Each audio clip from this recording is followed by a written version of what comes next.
আজ মা আমাকে দিয়েছে একসঙ্গে অনেকগুলো দায়িত্ব। বলো। দায়িত্ব বলতে অনেকগুলো হাট বাজার, যেমন তেল থেকে শুরু করে হলুদ কুটো, লঙ্কা কুটো, আরো অনেক কিছু। কিন্তু আমার একার পক্ষে এত কিছু মনে করে একসঙ্গে নিয়ে আসতে পারবো বলে আমার তো মনে হয় না। এখানে আমাকে একটা মানুষই পারে হেল্প করতে। মা আমাকে বড় একটা লিস্ট বলে দিল, কারণ কুটুম আসবে 2 দিন পর। আমার একার পক্ষে অতগুলো বাজার করা সম্ভব নয়, তাই ভাবলাম যে ক্যামেরাম্যানকে ডেকে নিই, কারণ একমাত্র ওই পারে ভালো বাজার করতে, তো ওই পারবে। কারণ আমাদের এখানে আছে আর একদিন পর মেলা, আর এদিকে তো পুরো মেলার মালপত্র চলে এসছে। আমাদের গ্রামে মেলা বলে কথা, আর কুটুমরা আসবে না সেটা হয়? মামা তো ভাই থেকে শুরু করে বোনরা সবাই আসবে, তাই আমিও অনেক অনেক বেশি খুশি।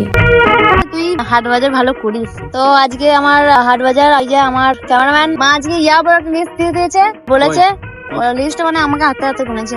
হ্যাঁ, লিস্টটা আমার হাতে অনেক কিছু আনতে দিয়েছে, তো সেগুলো সব তুই নিবি। এদিকে আমি ওকে হাট বাজার গুলো বোঝাতে বোঝাতে হঠাৎ করে দেখি ওর হাতে আমার 1 সপ্তাহ আগে হারিয়ে যাওয়া রিংটা। সেটা দেখে সত্যি আমার ওর উপর রাগ হয়ে যায়।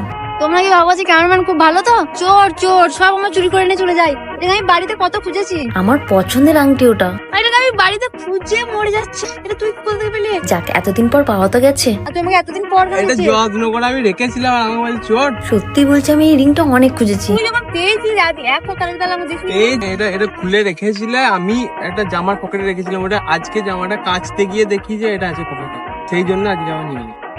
চোর, এটা চোর, ও মিছে কথা বলে, সব চুরি করে নিয়ে চলে যায় আমার। আসলে ওকে দোষ দিয়ে লাভ নেই, ভুলটা তো আমারই। কারণ আমি সবসময় রিং গুলো খুলে এখানে সেখানে ফেলে রেখে দিই। তবে এই রিংটা আমি অনেক যত্ন করে রেখেছিলাম, কারণ এই রিংটা ছিল আমার কাছে অনেক বেশি দামি। আমি যে এই রিংটাকে ফিরে পাবো এটা আমি সত্যি আশা করিনি। থ্যাংক ইউ রে ক্যামেরাম্যান, আমার এই ছোট্ট রিংটাকে যত্ন করে রেখে দেওয়ার জন্য। যাই হোক, তারপর আমরা চলে গেলাম বাজার করতে। তবে একটা কথা না বললেই নয়, আর যদি আমার লাইফে ক্যামেরাম্যান না থাকতো তাহলে যে আমি কি করতাম আমি নিজেও জানি না। আমাকে তোমাদের মধ্যে অনেকেই বলে, তুমি সবসময় ক্যামেরাম্যান ক্যামেরাম্যান করো কেন? তো তাদেরকে আমি শুধু একটা কথাই বলতে চাই, ও আমার জন্য যা করেছে, আর ওর মতো এত চুপচাপ লাজুকে ছেলে আমার লাইফে আমি আজ পর্যন্ত দেখিনি। আমি সবসময় ক্যামেরাম্যানকে এই জন্যই হাইলাইট করি, কারণ আমার খারাপ সময়ে ওই আমার পাশে ছিল। তাই তোমরাই বলো, এই মানুষটাকে হাইলাইট না করে থাকি কি করে? আজ আমি সবার সামনে আবারও একটা কথাই বলবো, আজ আমি তোমাদের কাছে যতটুকু ভালোবাসা পাচ্ছি তার 80% ক্যামেরাম্যানের জন্য। এবার তোমরাই আমায় বলো, তোমাদের খারাপ সময় যদি কেউ পাশে থাকে, তারপর তোমার ভালো সময় আসলে তোমরা কি সেই মানুষটাকে ভুলে যেতে পারবে?